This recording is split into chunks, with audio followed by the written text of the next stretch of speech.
Hello, future prompt engineers. Welcome back to my channel. Are you struggling to find reliable resources to become an AI prompt engineer? Well, you are in luck because today I'm sharing my expertise to guide you through this exciting career path.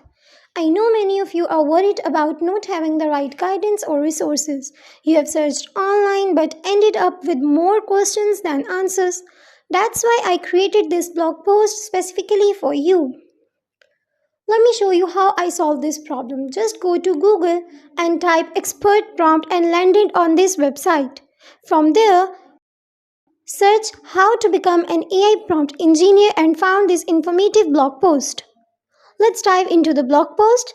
Here you'll find everything you need to know to get started as an AI prompt engineer.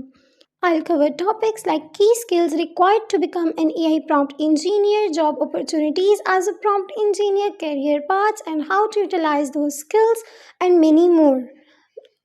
Last but not the least, don't miss these internal links to additional resources such as prompt engineer jobs and advanced prompt engineering techniques. Now it's your turn. Read this blog post and your confusion will disappear. Share your thoughts in the comments below. Now it's your assignment.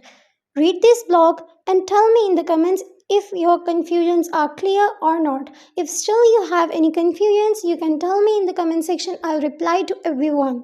What challenges are you facing in becoming an AI prompt engineer? Don't forget the link to this blog post is in description below. You can also find out through Google. Subscribe to my channel for more AI related content and guidance.